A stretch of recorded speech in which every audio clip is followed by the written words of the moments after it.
Thanks, Jack. Okay, we're ready to begin. My name is Colleen Nabalski, and I am the coordinator for student retention services here at Neumann. And I'm also adjunct faculty in the English department. I teach English 102 writing and research. So I'll probably be having your kids second semester this year, or possibly fall semester of their sophomore year. And today I wanted to present to you some support nets that we have on campus for your students, okay? A lot of times, especially the new parents, are wondering, what happens if my son or daughter runs into this? Or what happens if my son or daughter runs into that? So hopefully we're going to be a very uniquely personal experience for your son or daughter, and we'll be able to provide resources for him or her. I always like to show this slide. First day, high school. Maybe many of you can relate to this. First day of college. This was me yesterday, holding on to my, female at that point, my youngest daughter. So, and I just think it's a funny slide because there's a lot of truth to it, and anybody relate? Or maybe some of you are redecorating rooms now already, got a nice, your son or daughter will come home and say, hey, new TV room, huh? Oh, wait a minute, that used to be my bedroom. You've made a very good choice in Neumann University. We are a smaller school. We have about 2,800 undergraduates and about another 700 or 800 graduate students here. And we've grown a lot in the last decade, and you're coming in at the right time. We have a brand new library just opening up as of today, and the gym across the street, which is very nice. I think it's been 3 years open now. And it's a beautiful campus, and the fact that it's small, we can provide that relational experience for your son or daughter. And in every presentation, I always like to include a slide that has a great statistic on it. Americans with four-year college degrees made 98% more an hour on average in 2013 than people without a degree. It's up from 89% 5 years ago, 85% 10 years ago, and back in the 80s, it's up from 64%. So you can see how much that figure has grown, okay? 98% is a big figure, okay? Just goes to show you the importance of earning a college degree. What I will say, how many want their student out in 4 years? How many think their student are going out in 4 years? Okay, now let me tell you what's really going to happen. We hope and pray that your student gets out in 4 years, but statistics have shown that it's more like 6 years. So a couple of things I'm going to talk to you here today about is how to make sure your student is staying on track. Okay, so we're going to talk about that. So how do you know if Johnny or Susan is going to graduate from Neumann? Very important. Your son or daughter, as freshman year, has an advisor. It's their INT instructor. Okay, we have wonderful INT instructors here. They're hopefully going to form a relationship with your son or daughter. Okay. As a faculty member myself, I get to see both sides, if you will. I see them in the classroom, and then I see them on the other side. Okay. So, but it's a good thing because I hear a lot in the classroom, and being, in retention, obviously, it's very important to know what goes on, what they're whispering to their friends in class, what they like, what they don't like, are they leaving, those kinds of things. So it's very, very helpful. And for those of you who don't know what retention is just that, it's retaining students. The way that retention is measured in higher ed is how many students are retained from freshman year to sophomore year. So it's very important to have that relational and develop relationships in that early on, okay? Because it's an absolute fact that student engagement is a deciding factor in whether or not a student stays or leaves the university. So as faculty, they have a major role in retention. They see the kids more than anybody else, okay? So hopefully your son or daughter will have a good relationship with, if not all faculty members, some faculty members, one faculty member. Sometimes one relationship can do it. If your son or daughter is an athlete, okay, coaches, that's a great way to get engaged, okay? Out of my office, we provide faculty grants for faculty to take their students outside the classroom, okay? It's a little more relaxed environment, okay? Sometimes tension in the classroom, they're not thinking homework, they're not thinking, midterms or finals. So we do provide grants. I speak to the full-time faculty, I speak to the adjuncts. They are aware of this. So again, it's all about creating relationships and having your son or daughter engaged and with someone, okay, if you will. Okay, the other thing I'll tell you is that you know your sons and daughters better than anybody else, okay? Be open with them about conversation, okay? So if you ask them how the first week go and they say okay or great, have them talk about that a little bit more, okay? Give examples. If it didn't go great, what went wrong, okay? God bless you. So from the very beginning, have that discussion with your students, okay? Ask them. I know my 2 girls are in college, you know, when I ask them sometimes they get the one-word answers, okay? But then I'm like, okay, well, what was great about this week? Tell me what you did in this class, okay? So expectations from the parent and from the student. Talk to them about that. Do you expect them to get all A's in classes? Okay, do they expect themselves to get A's in classes? The one thing I will say here is that make sure your son or daughter reads the syllabus, because the syllabus is the contract between the faculty member and the student, okay? A lot of times they don't read it. I realize that they're long, but it's very important because it gives details. It tells the student exactly, you're expected to be in every class, just so you know, that's our attendance policy. But every teacher is different as far as how many points come off for a class that doesn't get attended, okay? Now if it's an excusable absence, then that's fine, but we promote communication. I tell my students all the time, talk to me, talk to me, talk to me. Tell me if you're not gonna be in class. Tell me why. If you need help, you come to me, okay? Because that's just a lifelong lesson. You want them to communicate with people, because we don't know if they don't tell us, okay? Sometimes we know, but it really does help, all right? So talk to your student about your expectation for grades. Classes are different. In my class, you have to have a C to move on, okay? Other classes are D to pass. But where that gets a little bit tricky in progressing to graduation is that if a student gets a D in a class and they had to have a C in a class to move on, then they're going to make up those credits. They have to replace that grade with a new grade. So they have to retake the class. So that puts them back a little bit. If your son or daughter comes to you and says to you, this load's a little too much, I need to drop something. Okay, that's fine. And just to give you a peace of mind, when somebody wants to do that, it is now necessary for them to see an advisor in the financial aid office, okay, and talk to them, because there are financial implications when a class is dropped, okay? There's many implications, but financial aid is one of them. 12 credits or more full-time. They drop below full-time, their financial aid it changes pretty significantly too. So it's very important for them if they say to you, I'm gonna drop a class, okay, did you talk to somebody in financial aid? And when are you gonna make it up? I would highly encourage the summertime. I teach in the summer. Same course I do in 16 weeks, I do in 7 and 8 weeks in the summer. Now it's a little, a lot going on, but with that said, it's a little laid back and you get less students in the class. So if they're gonna drop a class, that's fine. What's the reason? Did you figure it out financially? And when are you gonna make it up? Especially if you're one of those 4-year mom and dads. 4 years, that's all you got. That's it, then you gotta pay for it, okay? So make sure they stay on track, all right? And talk to somebody about that. Is it okay if they wanna change their major? Yes, but again, timing is everything.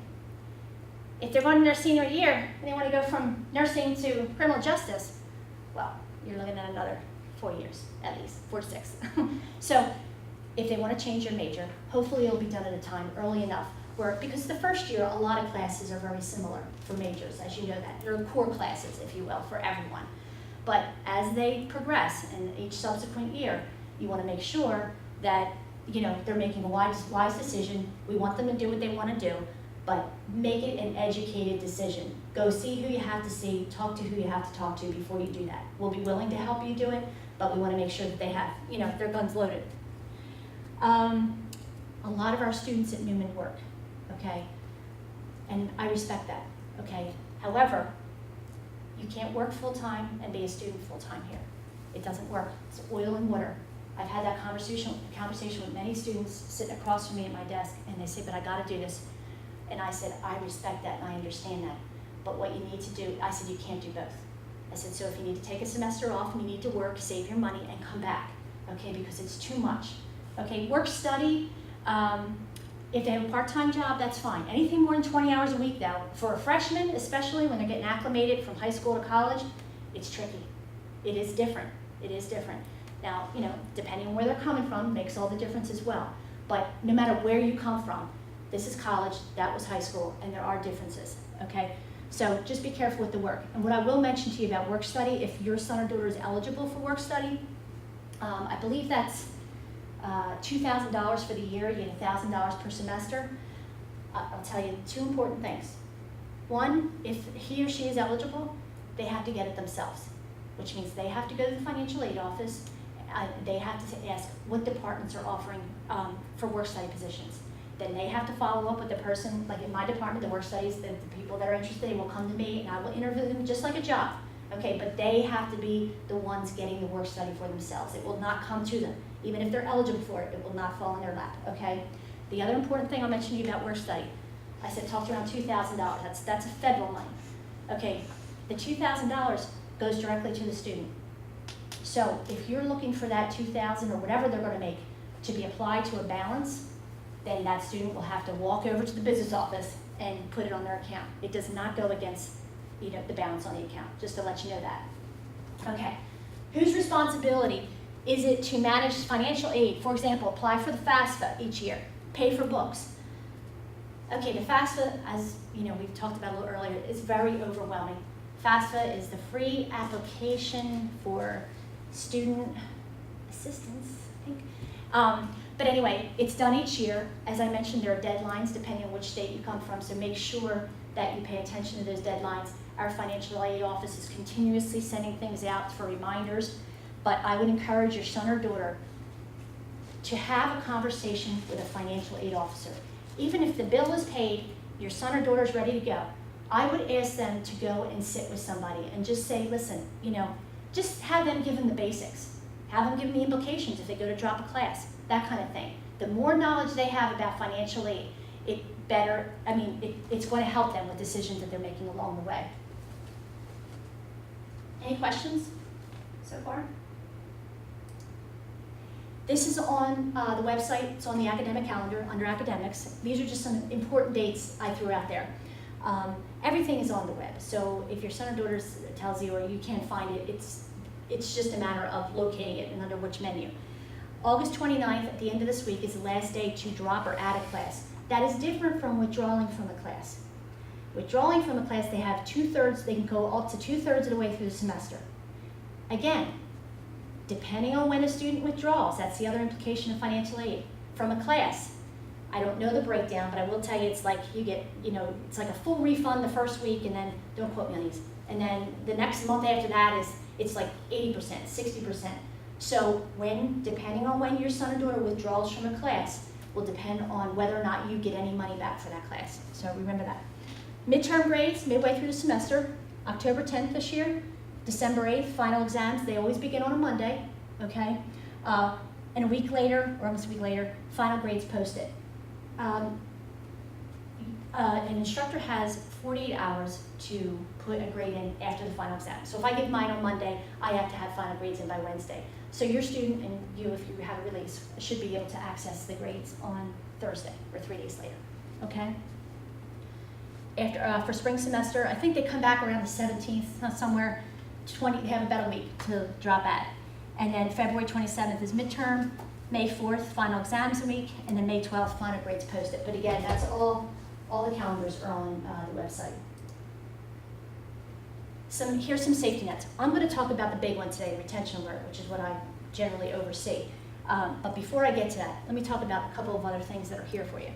If your student earns 3 or more Fs at midterm, hi, how are you? They're going to be getting a letter from the Program for Success Coordinator, who is down in the the Academic Resource Center.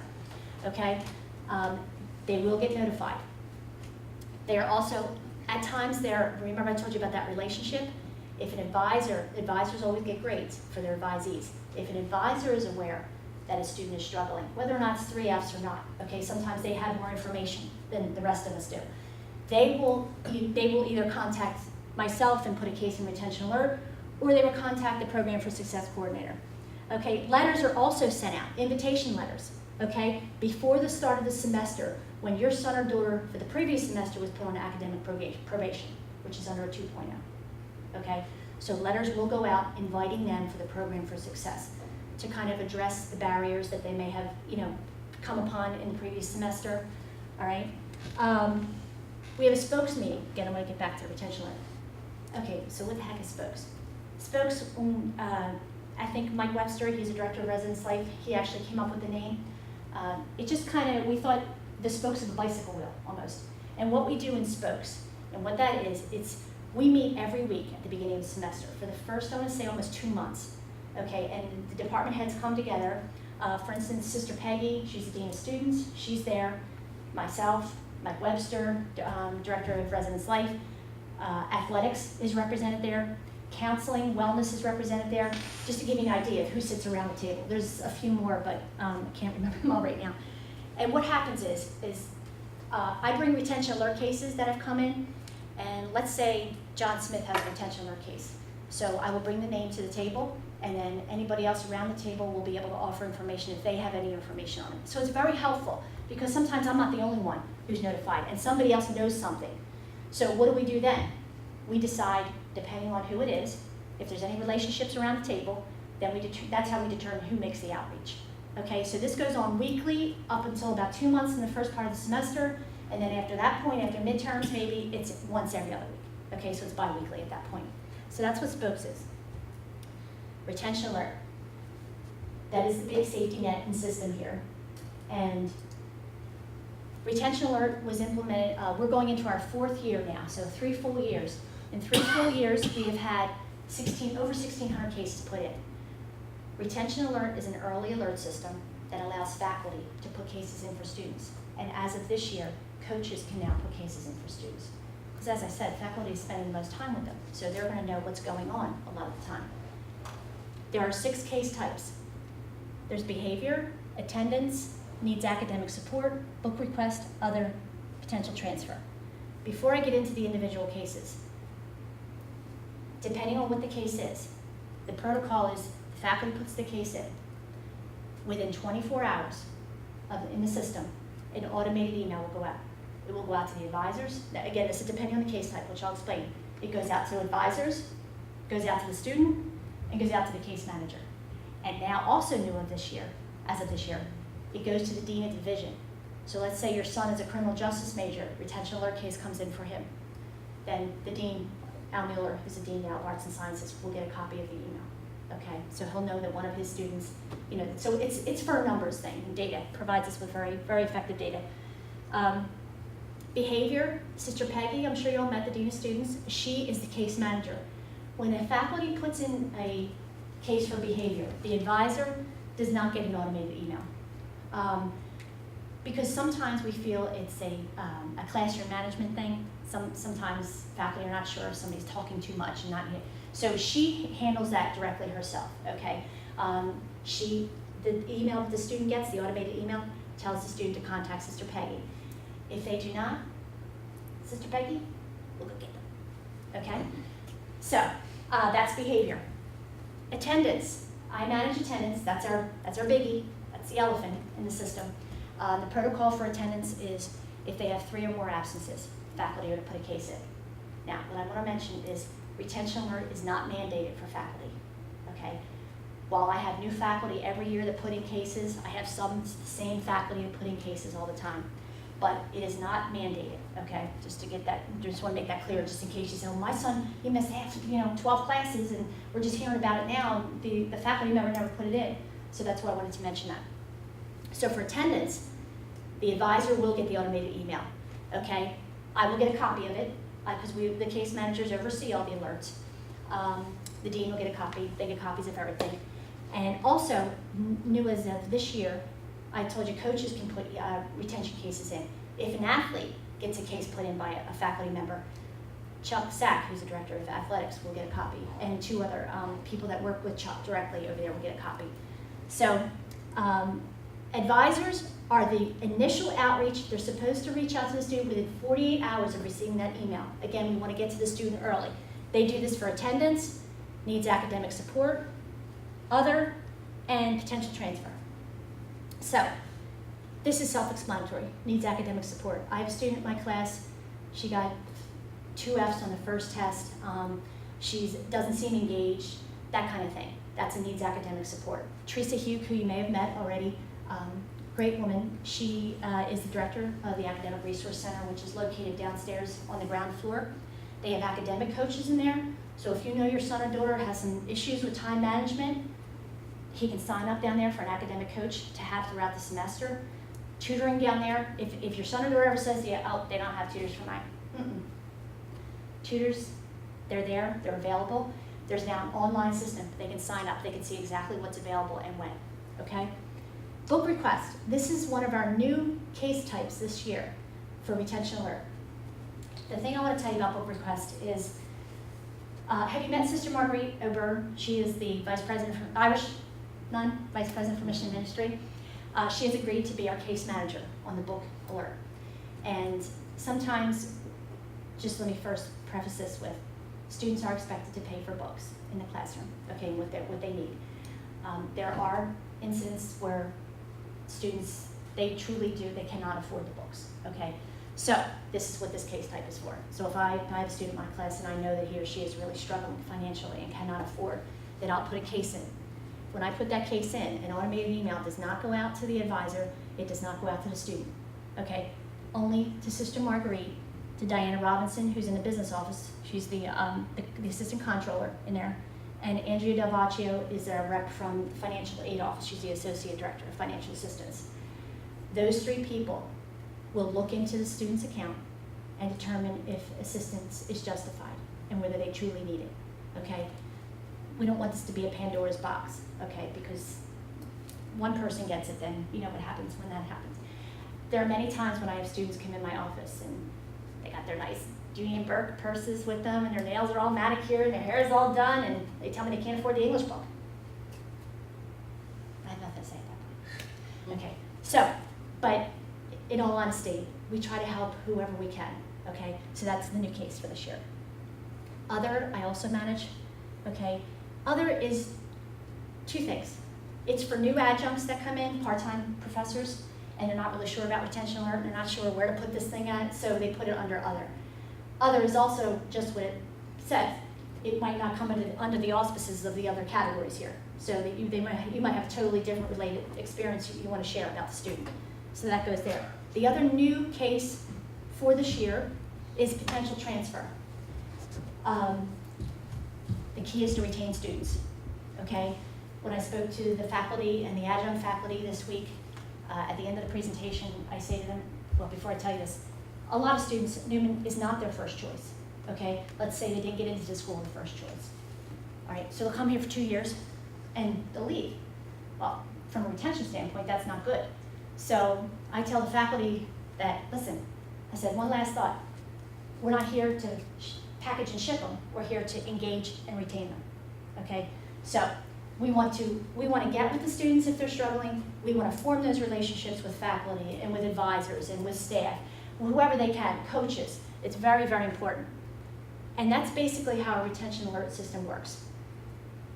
I had a question in the last group. It was a very good question. The parent asked me, well, what happens? Do you notify parents? Do we get copy? Are we going to get an automated email? The answer to that question is no, for two reasons. Number one, we're going to talk about the FERPA release here. Okay, once they're 18, they're big boys and girls, and we don't have to share anything, okay? The other thing, it's a IT nightmare from what I'm told. So just remember, if there is a release signed, the case managers, the people you see on the right column here, we are backup for advisors. I have a lot of advisors call me and say, listen, I can't reach this student. I've tried and whatever. I'll try and see what I can do. See if I can meet with the student, okay? If it's an attendance issue, and I can tell you as a parent, I would want to know if my daughters are going to class, okay? If we can't get the student, and when a student sees an email like this, I have to be honest with you, they're not all over the phone. Hey, I got an email, I'm not going to class, so what do I got to do? Okay, go to class. We will call the parent, okay, depending on the case, okay? But the FERPA it's got to be signed, the release. So that's the issue, and we can get into that a little bit. But do you have any questions about how the retention alert system works? It's been very, very effective and very helpful. And like I said, we learn more and more about the certain case types and what information we can gather, and who, now that we have coaches being able to put cases in, it's great because there's a lot of relationships in athletics. I mean, coaches are very close to the students there. So what I want to tell you is this FERPA release, and I know you've probably heard this before, the acronym FERPA, Family Educational Rights and Privacy Act, okay? your son or daughter, if they're 18 years old, unless they sign this, we can't talk to you. And there are many times when I have parents, call and I feel bad because I can't give them information, and they're like, well, I'm paying a bill. I said, I know you pay a bill, but it's a government regulated policy. So it's not Newman's, but this is so what I would say, if this is on the website, it's under academics, academics and then registrar, because these are out of the registrar's office, and under important documents. So your son or daughter can sign this. They can delegate who is to get the information. They have to be specific here. Aunt Rosie, that's how specific, okay?